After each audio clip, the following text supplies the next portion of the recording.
Vamos a empezar entonces con la teoría, porque van a tener luego la clase con el doctor Ríos, ¿correcto?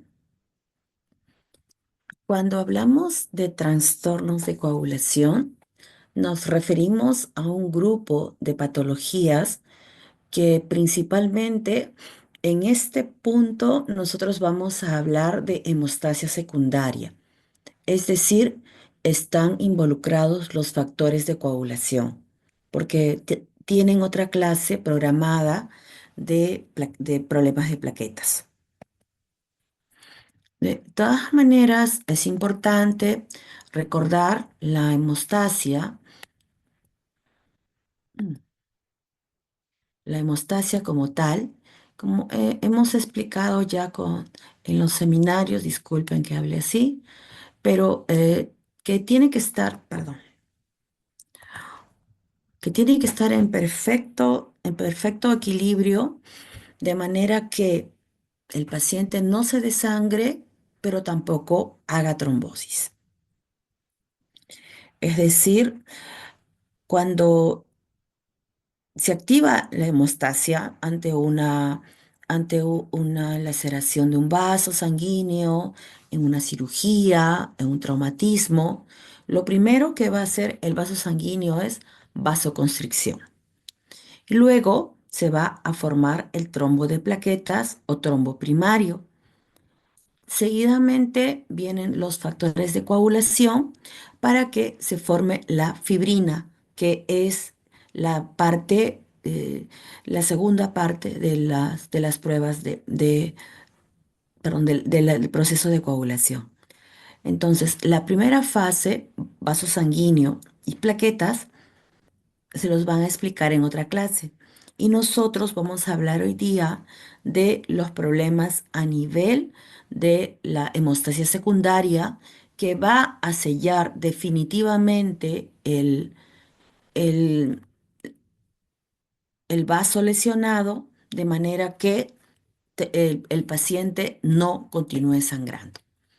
Sí es importante que reconozcamos cómo se van a presentar usualmente los problemas de hemostasia primaria y hemostasia secundaria. La hemostasia secundaria, como se va a formar la fibrina, usualmente van a ser grandes sangrados, hematomas externos, internos. También podemos tener eh, sangrados en articulaciones, como sucede en las personas con hemofilia. Los otros problemas no los voy a describir ahora, solamente nos vamos a ceñir a lo que es la hemostasia secundaria. En la hemostasia normal, entonces, participa el vaso sanguíneo, las plaquetas, las proteínas procoagulantes. Y ese es el punto en el cual vamos a conversar. La primera fase de la hemostasia es la fase plaquetaria. Y lo que quiero que vean aquí es al factor von Willebrand. En realidad se debería decir von Willebrand, pero vamos a decir von Willebrand porque es más práctico. Entonces, vemos aquí el vaso sanguíneo, pero vemos que el factor von Willebrand también está participando en el proceso de agregación plaquetaria, a través de la adhesión de las plaquetas y la liberación de sus gránulos. Vemos además que el factor von Willebrand va a participar en la interacción plaqueta-plaqueta. ¿Por qué les hablo de von Willebrand? Porque es la patología más frecuente de sangrado congénito, sin embargo, es la que menos está diagnosticada. Entonces, producto de ello, vamos a tener el tapón hemostático primario, vaso sanguíneo, interacción con plaquetas y factor von Willebrand. El trombo, que es lo que ya va a sellar definitivamente, o va a frenar el sangrado. Esta es la fibrina, las plaquetas, los glóbulos blancos y los glóbulos rojos.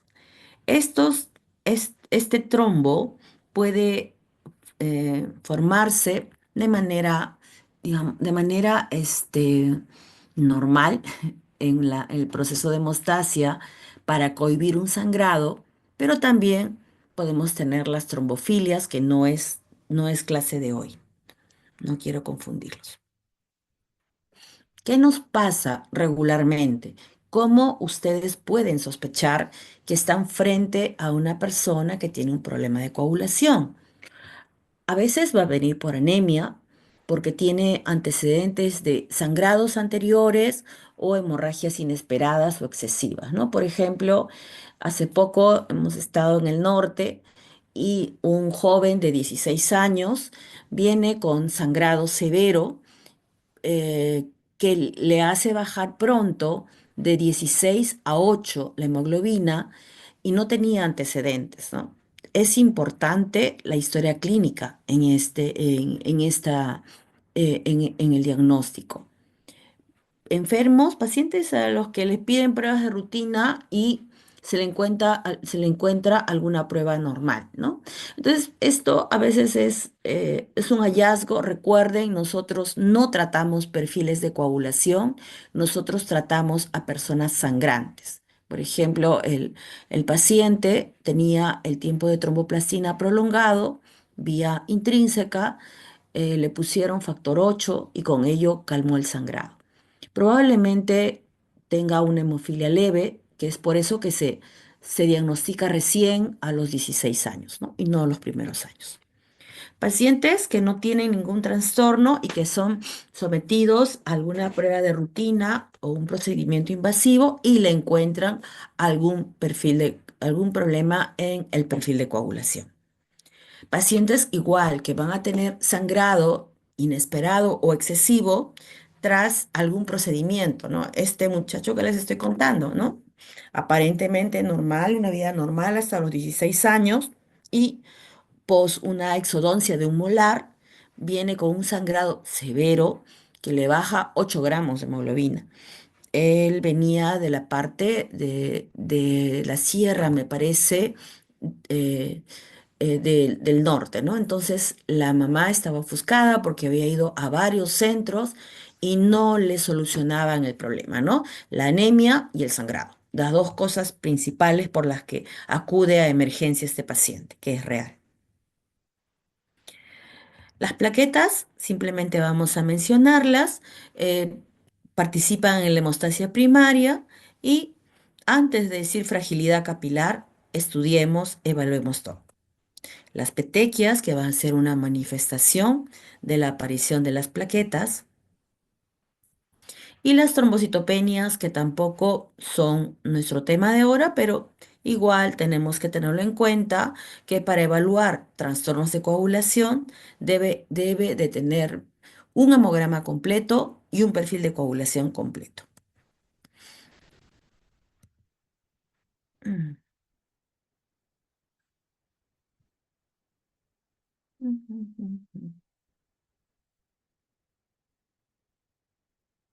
Un ratito, ¿ya? Disculpen, disculpen, disculpen.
Disculpen.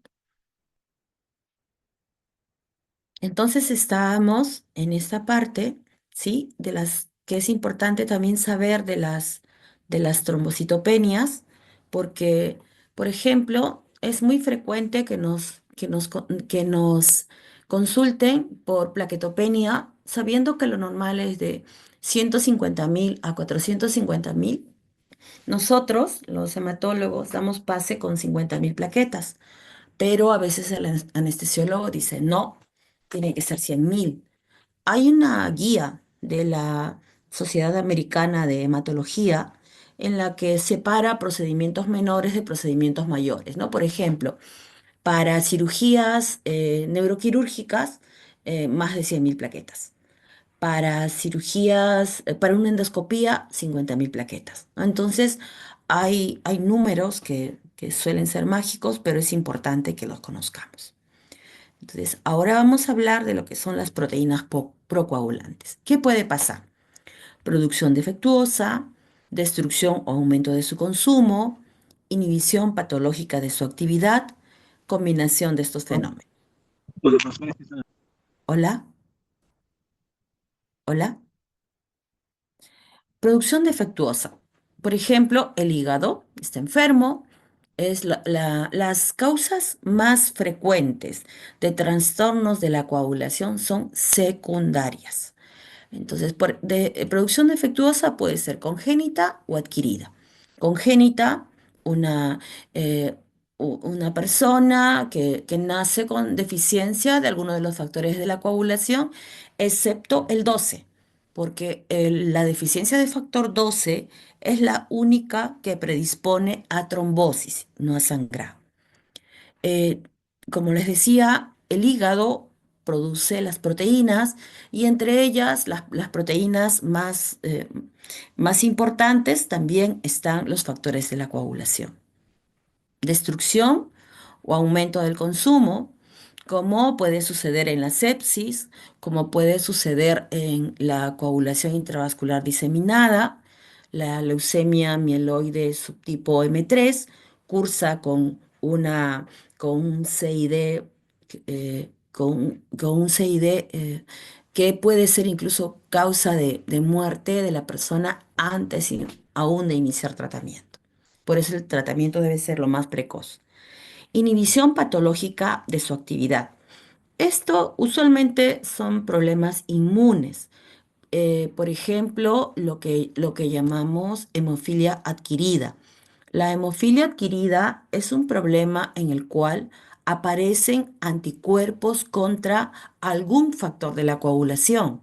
La persona no nace con ese problema, lo adquiere secundario a un problema reumatológico, a un problema neoplásico, pero en otro 50% puede ser idiopática.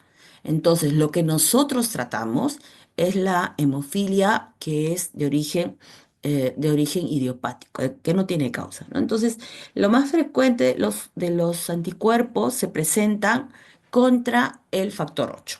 Por eso es que, por eso es que se dice hemofilia adquirida. La vía de la coagulación vamos a seguirla dividiendo en vía intrínseca y vía extrínseca. Y ello va a ser importante porque de acuerdo a qué parte de la coagulación tenemos alterada, es que nosotros podemos hacer primero la prueba de mezcla. La prueba de mezcla que es unir plasma del paciente con plasma normal y ver si hay corrección o no hay corrección.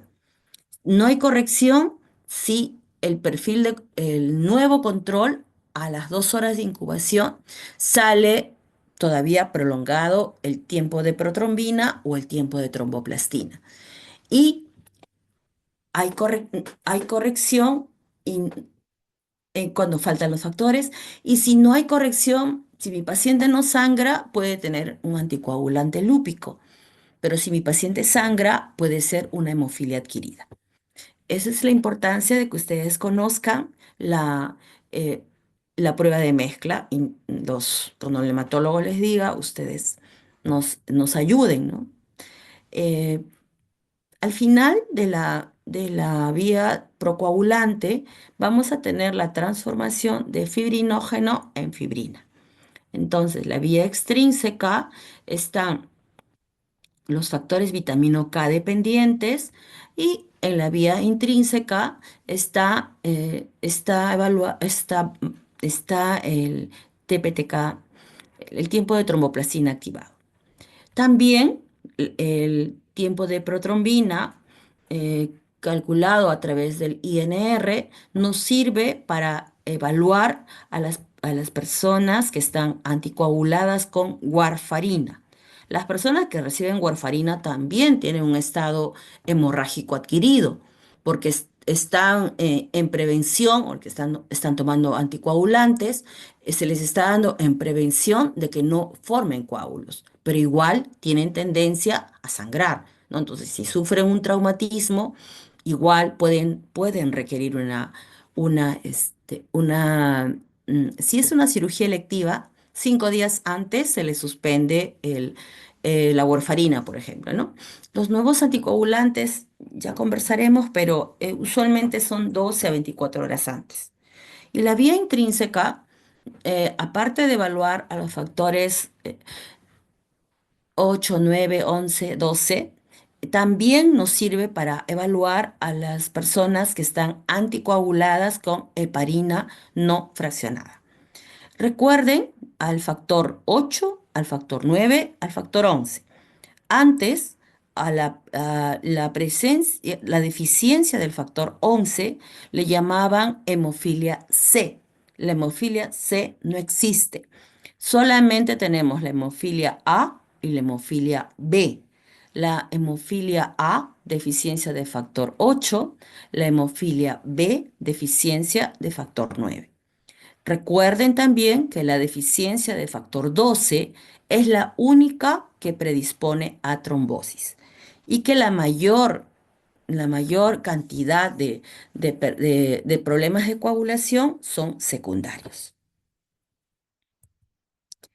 Cuando nosotros vamos a investigar un probable estado hemorrágico, tenemos que tener el recuento de plaquetas.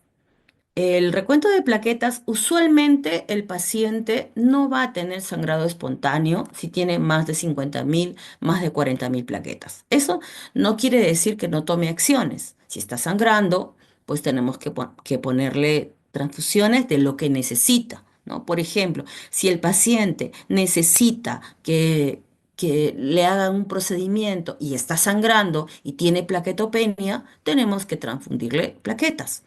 En el paciente que les comenté, el paciente tenía el perfil de coagulación alterado, el tiempo de tromboplastina, y como hemofilia A es más frecuente, le pusieron factor 8 y también paquete globular porque había bajado bruscamente su nivel de hemoglobina. El tiempo de sangría evalúa la función de las plaquetas, pero también se usa como parte del estudio de la enfermedad de von Willebrand. Recordemos que el factor von Willebrand participa en los procesos de adhesión y agregación plaquetaria y viaja junto con el factor 8 en la sangre. El tiempo de protrombina, habíamos dicho, evalúa la vía extrínseca. Los factores vitamina K dependientes 2, 5, 7 y 10. Va a estar especialmente alterado si mi paciente tiene una enfermedad hepática, si está tomando warfarina, si tiene alguna deficiencia de coagulación, si tiene en ese... Y la presencia del anticoagulante lúpico puede hacer que se prolongue el tiempo de protrombina, muy poco frecuente, pero sobre todo cuando aparecen anticuerpos contra el factor 2. El tiempo de tromboplastina activado nos va a evaluar a los factores 8, 9, 10, 11 y 12, ¿correcto? Y también la vía común. Entonces, va a evaluar, como les decía, el uso de la heparina no fraccionada, la heparina convencional. Hay deficiencias congénitas de factores de la coagulación y también cuando tenemos la presencia del anticoagulante lúpico, que el paciente no va a presentar sangrado, va a tener un, eh, un tiempo de tromboplastina prolongado, pero sin presencia de sangrado. Tenemos que evaluar el fibrinógeno, porque también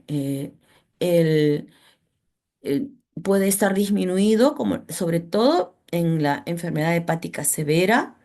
Hay personas que tienen hipofibrinogenia o disfibrinogenia congénita y bueno, en la coagulación intravascular diseminada también. Los productos de degradación de fibrina o dímero D, lo que nos va a evaluar es lisis de fibrina. Nos va a decir que se está rompiendo los enlaces de fibrina. Es, es importante también que sepamos, aunque no es nuestro, que por ejemplo los británicos son tan exigentes, el exceso de ajo, el exceso de omega altera la función plaquetaria y ellos suspenden 7 días antes el consumo de estos medicamentos. También hagan una buena historia, pregunten qué toma el paciente, qué está recibiendo el paciente. Si está recibiendo clopidogrel, está recibiendo aspirina y el paciente viene con un hematoma, esas plaquetas que tiene, aunque estén normales, esas plaquetas no están agregadas y el tiempo de vida media de la plaqueta son 7 días. Entonces, allí tenemos que tomar importancia a evaluar toda la vía de la coagulación. La hemofilia, en general, nos permite explicar cómo, al estar deficiente o ausente uno de los factores de la coagulación, vamos a tener tantos problemas hemorrágicos. El- la hemofilia A es la deficiencia del factor 8, es la más frecuente. 70 a 80% de personas en el mundo tienen hemofilia A y el otro 20 a 30% hemofilia B. Otra vez, eh, refuerzo que no existe la hemofilia C. La hemofilia C antes era llamada a la deficiencia de factor 11. No tiene la misma característica. Entonces, ambos factores, tanto el factor 8 como el factor 9, intervienen en la vía intrínseca de la coagulación. Por lo tanto, puedo tener el tiempo de tromboplastina prolongado en diferentes grados.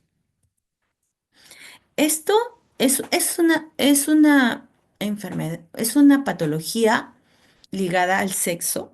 Eso quiere decir que las mujeres son las portadoras y los que presentan la deficiencia son los varones, usualmente, ¿no? Entonces, esto es lo que sucede convencionalmente, ¿no? Una mujer portadora, 25% de probabilidad de tener en cada embarazo un niño sano, una niña no portadora, un niño con hemofilia, una niña portadora. Y luego se repite la siguiente cadena. ¿Qué pasa cuando la persona con hemofilia se casa con una no portadora? Sus hijas van a ser portadoras. Y volvemos a este ciclo de acá. ¿Qué pasa si una persona con hemofilia se casa con una mujer portadora? Puede haber a nivel genético mujeres con hemofilia. Y puede haber cualquiera de una persona sin hemofilia, una niña con hemofilia, un niño con hemofilia, una niña portadora. Ahora, el 30% de mutaciones que se dan a nivel del cromosoma X son espontáneos, es decir, no hay antecedentes previos. Y estas mutaciones pueden presentarse en la madre o en la persona con hemofilia. ¿Cómo lo vamos a saber indirectamente? A través del árbol familiar, ¿no? Hay algunas pacientes que tenemos que, que no, algunos pacientes que no tienen ningún antecedente familiar previo. Entonces les explicamos que podría ser una mutación espontánea. Otra situación es que hay un grupo, hasta el 30% de mujeres portadoras, pueden tener una deficiencia leve de factor o tener factores en niveles normales y ser sintomáticas. ¿Qué significa ello? Significa que pueden tener menstruaciones abundantes, pueden sangrar después de un procedimiento. Tengo una paciente, una colega, que es portadora porque es hija de persona con hemofilia y ella, bueno, ella está haciendo, menciono que es colega para explicar lo siguiente, ¿no? Ella lo que está haciendo es, ha hecho congelación de óvulos para tener niñas y y en la primera, el papá el papá tiene hemofilia leve. Entonces, cuando se le hizo la primera extracción de óvulos, sangró. Entonces es una portadora sangrante. No tiene nada que ver con el nivel. Para el segundo procedimiento, ya nos buscó y le pusimos factor previo y ahora ya anda por la semana 29, me parece, de embarazo. Pero igual hay que cuidarla. Entonces, como les decía, hemofilia es una patología que nos va a permitir cómo los factores de coagulación actúan activándose unos a otros y de esa manera se detiene la hemorragia cuando se forma la fibrina. Entonces, recuerden, números en romanos, no existe factor 6, sí 13, pero no 6. Y la persona con hemofilia no se va a formar la fibrina, dependiendo también del nivel de deficiencia que tenga. Las personas con hemofilia A o B pueden ser leves, moderados o severos. Nosotros tenemos, nuestro rango normal es de 50 a 150% de factor 8 o factor 9. Y las personas severas tienen menos de 1% de factor en su sangre. Las personas moderadas de 1 a 5 y las leves mayor de 5% en su sangre. También hay un grupo de personas que están en el rango de moderados y que pueden tener sangrados, principalmente hemartrosis. A esos pacientes tenemos que tener cuidado porque podrían necesitar mayores cantidades de factor. Los pacientes con hemofilia severa A o B deben de recibir profilaxis con factor 8 si es hemofilia A o con factor 9 si es hemofilia B. En caso de la hemofilia A, la profilaxis es 3 veces por semana y la dosis es individualizada entre 15 a 40 unidades por kilo, teniendo en consideración el peso del paciente, ¿no? Y también las actividades del niño. Eh, Luego, los moderados, algunos que están en el rango del 1 o 2% de factor, también podrían requerir profilaxis. Hay un grupo de pacientes también con hemofilia B severa que requieren profilaxis, pero a ellos se les pone 2 veces por semana. A las personas con hemofilia A 3 veces por semana y esto es por la vida media del factor. El factor 9 vive más tiempo en la sangre y es por eso que se pone 2 veces a la semana. En, el factor 8 tiene una duración menor, es de 8 a 12 horas y es por eso que se pone 3 veces por semana. A veces, por ejemplo, al niño, ¿qué hacemos? Si el niño va a ir a una fiestita, va a tener una presentación, una actuación, le decimos a la mamá que ese día le ponga el factor, que ese día el papá o la mamá, que usualmente aprenden a colocar el factor, que ese día le coloquen para que el niño esté protegido. En la mañana, lo más cercano al procedimiento. Esto es lo que quería en relación al tiempo de tromboplastina, el tiempo de protrombina, el tiempo de coagulación. Hola, Karen, creo que estás con tu micrófono. Hola, alguien me está comiendo. Bueno, entonces le decía que el tiempo de tromboplastina evalúa la deficiencia de los factores 8, 9, 11 y también el 12. Miren aquí, la deficiencia del factor 12 no causa sangrados. La enfermedad de von Willebrand, recordemos nuevamente lo que les dije, que viaja con el factor 8. Entonces, en algunos casos vamos a tener el tiempo de tromboplastina prolongado. Y también podemos tener el tiempo de sangría alterado. En la hemofilia adquirida no va a haber corrección en la prueba de mezcla, que es plasma normal más plasma del paciente, y va a haber sangrado. Eh, con la heparina no fraccionada, lo que vamos a tener es el TPTK prolongado. La deficiencia de vitamina K también puede prolongar el TPTK. La enfermedad hepática puede, dependiendo del estadio, puede tener todos los tiempos de coagulación alterados y también, además, podría tener plaquetopenia severa asociado a hiperesplenismo. La coagulación intravascular diseminada es un problema en el cual vamos a tener trombina libre en la sangre y ello va a causar que la persona tenga paradójicamente sangrados junto con pequeños o grandes trombosis. Pueden estar deficientes todos los factores de coagulación. Ya les dije, no existe el factor 6. De todas las los problemas de coagulación raros, el más frecuente es la deficiencia de factor 7.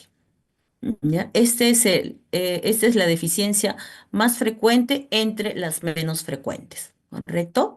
Y también podríamos tener perfil de coagulación normal en pacientes que tienen problemas leves de la coagulación. Entonces, en hemofilia, como les decía, A o B, tiempo de tromboplastina prolongado, y lo demás debería de estar normal. En la enfermedad de von Willebrand podemos tener el tiempo de tromboplastina normal o prolongado, el tiempo de sangría también, porque otra vez está unido a plaquetas, y dentro de las deficiencias poco frecuentes, nuevamente tenemos la deficiencia del factor 7 congénita, porque también hay adquirida asociada, por ejemplo, a enfermedad hepática. Las deficiencias mixtas y los problemas de fibrinógeno el tiempo de trombina va a ser predominantemente sensible y a su vez recordando que el fibrinógeno está en la última fase de la coagulación, en la transformación de fibrinógeno a fibrina, puede prolongar todas las otras pruebas de coagulación. Si tengo defectos leves, podría tener valores normales de tiempo de protrombina o tiempo de tromboplastina. Entonces, el paciente que es derivado a consulta dice, pero yo formo moretones, mis menstruaciones duran más de 10 días. ¿Cuál es la respuesta que usted me va a dar? Entonces le digo, bueno, vamos a hacerle todas las pruebas antes de decir, no, eso es solo porque tiene un mioma. Ah, no, porque eso es porque eh, tienes una gingivitis, por eso sangras frecuentemente. Claro que hay que cuidar el aseo oral. Recuerden, por ejemplo, pacientes con epístasis recurrente, si es de una sola fosa nasal, es probable que sea un problema estructural, como puede ser, por ejemplo, la presencia de varices septales. Pero si es de ambos lados, igual, ¿no? Si le han hecho cauterización y el paciente recidiva, deberíamos de hacerle pruebas de coagulación. En cuanto al tratamiento, lo ideal es administrar el factor deficiente. Nosotros tenemos el ácido tranexámico. El ácido tranexámico lo que hace es estabilizar el coágulo de fibrina, es decir, hacer que el coágulo sea más fuerte. La desmopresina eh, en cantidades necesarias para uso. No lo tenemos en el país. Se puede usar subcutáneo o endovenoso. Lo que hace la desmopresina se puede usar en hemofilia A leve y en enfermedades von Willebrand tipo cualitativo. Eh, en esos casos, ¿por qué? Porque la desmopresina lo que va a hacer es sacar el factor 8 o el factor von Willebrand de los lugares de depósito. Entonces, si va a sacarlo, es máximo por 2 días, porque va a producir taquifilaxis, es decir, va a hacer que se agoten los depósitos. El plasma fresco congelado tiene todos los factores de coagulación, incluyendo los termolábiles. Crío precipitado tiene factor 8, tiene factor von Willebrand, tiene fibrinógeno, ¿no? Usualmente eh, mm, puede ser usado, eso lo dice la Federación Mundial de Hemofilia, en personas donde no haya el factor, ¿no? Los concentrados, la Federación Mundial de Hemofilia los va a dividir, los va a explicar de acuerdo a la pureza, procedencia del plasma y deben ser sometidos a inactivación viral. Ah, chicos, ¿qué pasó?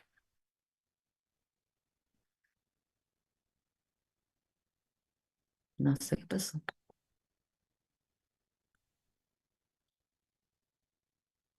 ¿Hasta acá va alguna pregunta?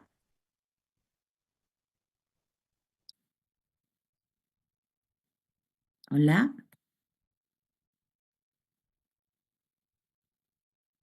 Todo claro, doctora. todo claro. Ya, ratito. Esto yo les había preparado una clase.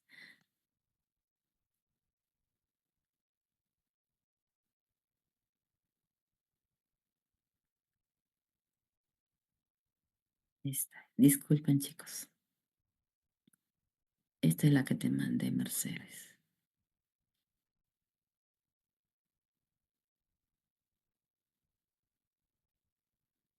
Disculpen, disculpen. Ya. Son parecidas, pero no iguales. Ya hemos visto los exámenes de laboratorio, la hemofilia, y lo que quería mostrar era, por eso es que, disculpen, me pareció extraño, ¿no? Esta es una foto de algunos años atrás. Este es un niño que ahora ya pasa de los 30, que está aprendiendo a colocarse factor. El factor viene en un polvo liofilizado y que viene con su propio diluyente. Y miren el tipo de ligadura que se usa, ¿no? Es una ligadura ancha, no cortante, ¿no? Y bueno, nuestra enfermera de toda la vida, la señora Zoila, que ya se ha retirado, pero esta foto es importante. Esto ya lo vimos. Esto solamente quería mostrarles para que vean, miren, la primera transfusión fue realizada en 1840. La mayoría de los pacientes, de las personas que han requerido mayor cantidad de hemoderivados, son las personas con hemofilia.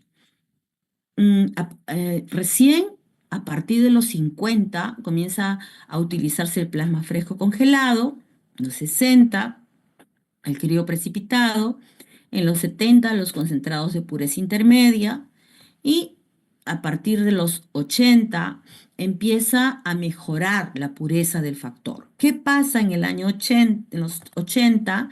La pandemia del HIV, ¿no? Ahora ya se está haciendo también la terapia génica en los factores recombinantes. Esto, la expectativa de vida de las personas con hemofilia va en crecimiento de la misma forma que el paciente va a tener acceso a tratamientos. En los 80 se da la pandemia del HIV y las personas con hemofilia fueron una de las más afectadas. Entonces, es allí cuando se comienza a mejorar. Las personas con hemofilia ganaron juicios a las farmacéuticas, a las empresas, porque fueron contaminados por HIV, hepatitis, porque no eran pruebas que se hacían regularmente. Luego aparecen los factores recombinantes. Nosotros tenemos algunos pacientes con emicizumab, que es un anticuerpo monoclonal que mimetiza al factor 8 y está autorizado en la institución, en salud, para los pacientes que tienen inhibidores de alta respuesta y que no tengan venas disponibles y que no hayan tenido, eh, mm, no hayan respondido a la terapia para erradicar los inhibidores. Hace poco estuve en un preceptor en Madrid y ahí tienen muchos protocolos.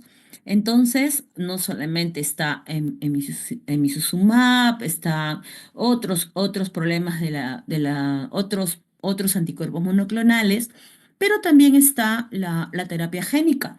La terapia génica, que es como una vacuna que se inserta en la persona, y lo que nos comentaban los hematólogos era que tenían mejores resultados en las personas con hemofilia B.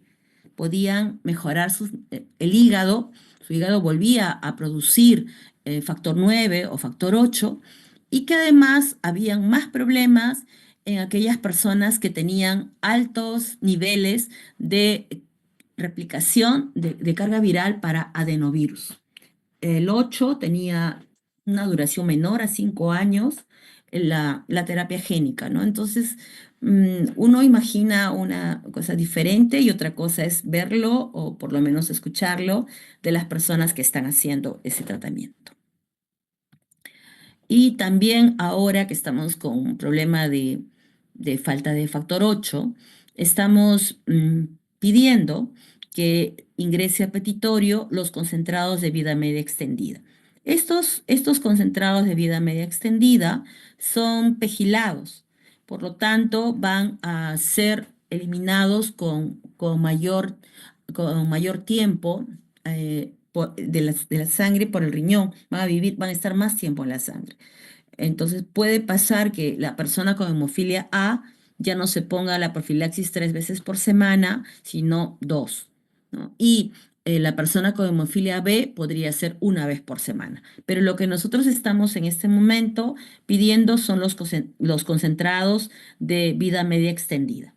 Los factores recombinantes también de vida media estándar, y los plasmáticos, que tienen que ser aquellos en general que sean con alta pureza y doble inactivación viral. Emicizumab, ¿qué ventaja tiene emicizumab? Emicizumab tiene la ventaja de que es uso subcutáneo.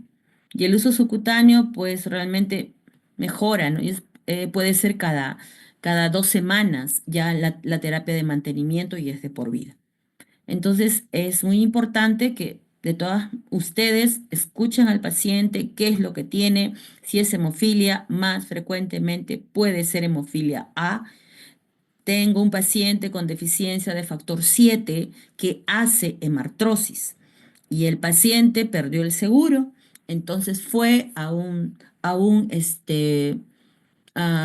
centro que no tenía seguro social, no de Lima, sino de las afueras de Lima, y desesperada me llama la madre porque le querían poner crío precipitado.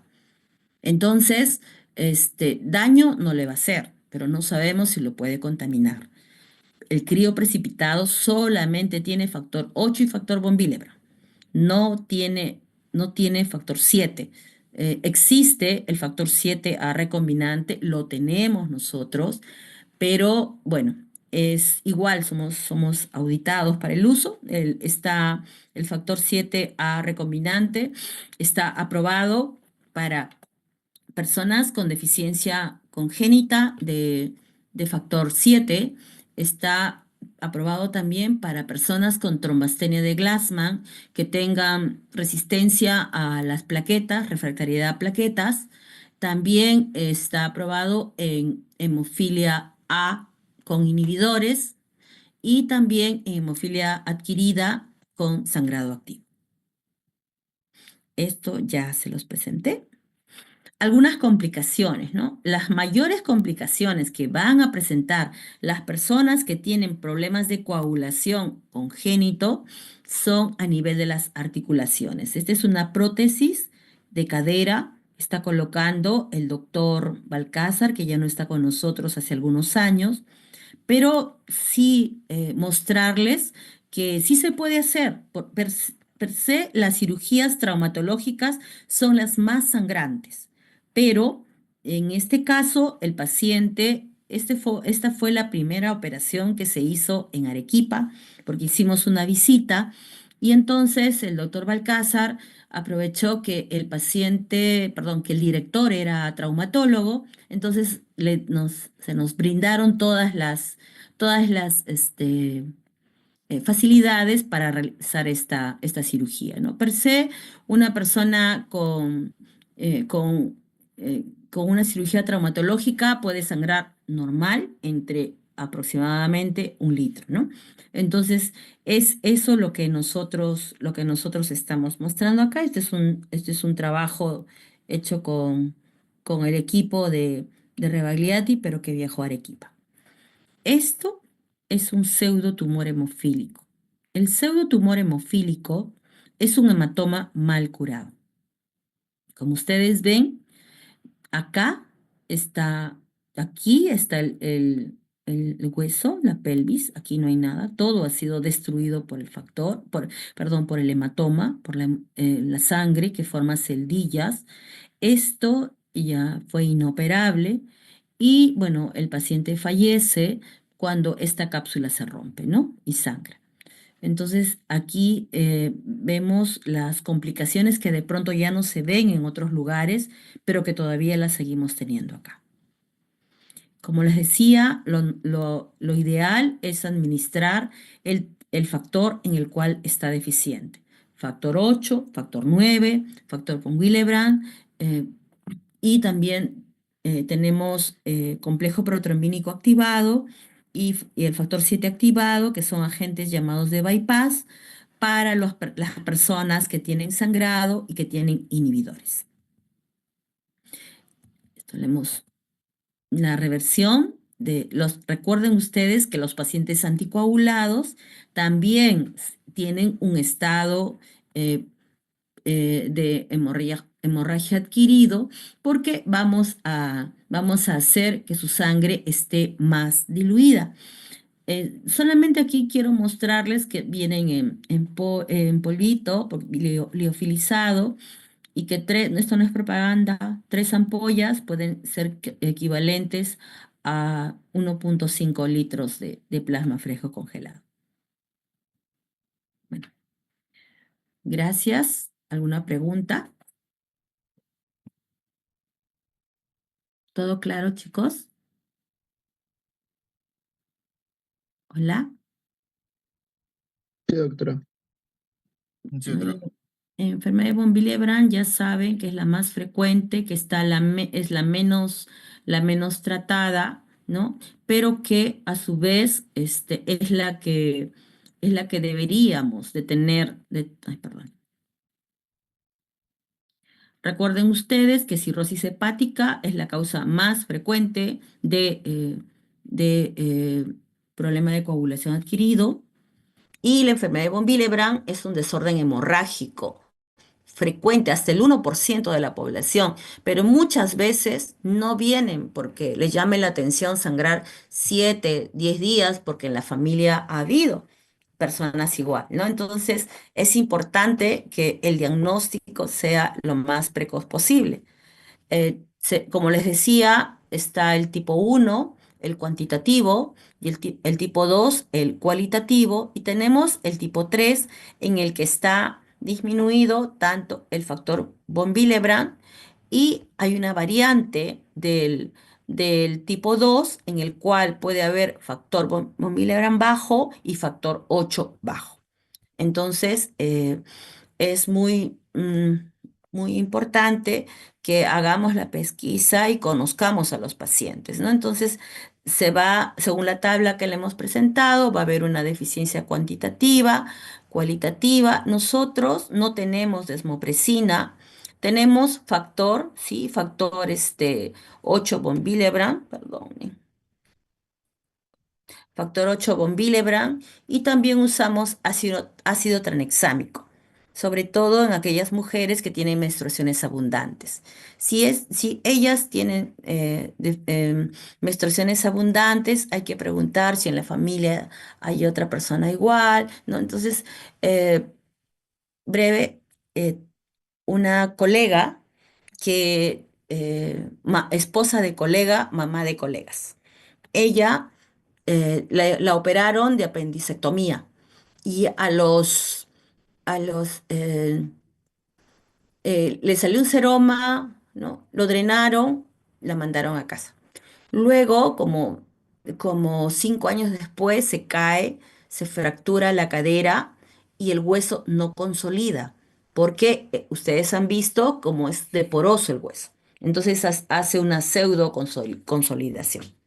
Y uno de los hijos médicos se acercó y me dijo, doctora, van a venir unos cirujanos, porque como ya tenía tantos años, ya no querían hacer la cirugía del reemplazo de cadera, ¿no? Entonces le dije, su mamá tiene von Willebrand. ¿Usted está segura? Sí. Entonces, cuando fuimos a hablar, se dieron cuenta, pero sí, mi hijo forma moretones y tú también formas moretones y tú sangras varios días. Entonces, siendo toda una comunidad médica, imagínense qué poco difícil debe ser si no se piensa, ¿no? Entonces, luego ella hizo una hepatitis autoinmune, cirrosis hepática secundaria, fue trasplantada de hígado, mejoró y luego falleció por otro tema que no fue de coagulación. Bueno, chicos, ahora sí hemos terminado. ¿Alguna pregunta? ¿Todo claro? ¿Sí? Sí, doctora.